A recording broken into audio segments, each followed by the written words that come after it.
What's up guys, it's Dave from DC Tech back with another video. And today we're going to be taking a look at the Samsung Galaxy Watch 4, which came out in August of 2021. I've been using this watch for a couple of months now, and these are my thoughts.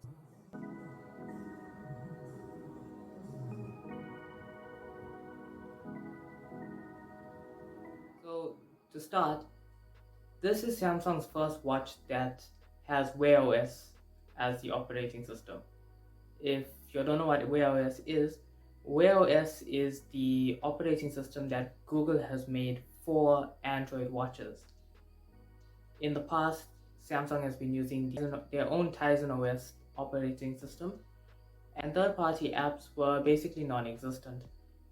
But now that Google and Samsung are playing the same game, they've now made an Android watch that anybody can use. But there's a catch to that. Although this is based on Wear OS, this is Samsung through and through. Samsung has put their own user interface on top of Wear OS, and they've brought One UI Watch. If you're using a Samsung device, this watch will work seamlessly straight out the box. As soon as you turn it on, your watch gets a notification and a small little pop-up on the home screen showing that there's a new Galaxy Watch 4 in range and asks you if you want to connect. Simply hit connect and your phone does the rest. Now, like most Samsung devices, you are going to have a better experience with this watch if you are using a Samsung phone.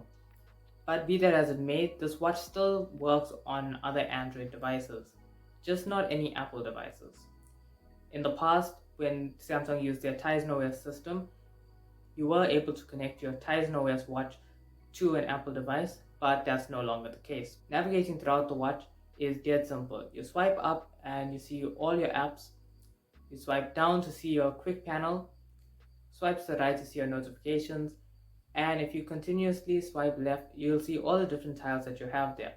Pressing and holding on the watch face takes you to a gallery of different watch faces for you to choose from and customize from the watch itself.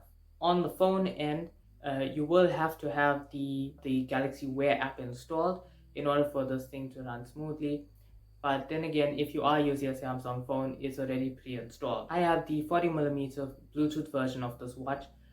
It is the smallest and cheapest of the line, and that hasn't affected battery life as you might have thought. On average, I get about a full day of use, including sleep tracking.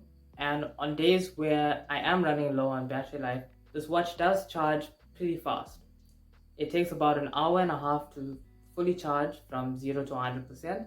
The watch comes with a variety of different features, including sleep tracking, auto workout detection, heart rate monitoring, body composition, ECG measurements, blood pressure measurements, and blood oxygen level. But moving on, you do have access to the Google Assistant, but Bixby is pre-installed. After the One UI Watch 4.5 update, you do get Google Assistant installed automatically, but you can't assign it to any of the side keys. Speaking about side keys, you get two buttons on the side of the watch, and these two buttons allow for that body composition and ECG to be used. How this works is it sends a small electrical pulse through your body and starts measuring your bone density and fat measurements, but some reports suggest that these readings aren't at all accurate. So take this with a grain of salt. Replying to messages on this watch is also quite easy. You have a variety of different options to type. You can do voice typing, you can draw the letters, you even have access to different emojis. And these are some of the perks of having a Wear OS device. Long pressing the home button takes you to Bixby, and long pressing the back button takes you to Samsung Pay. You can have access to the Google Wallet if you prefer that, but just like the Google Assistant, you can't assign it to any of the side keys. Although if you are using a Samsung device and you have Samsung Pay set up, Samsung Pay is dead simple to use on this device. You just press and hold the back button and move your watch towards the card reader that you want to pay. And that's it.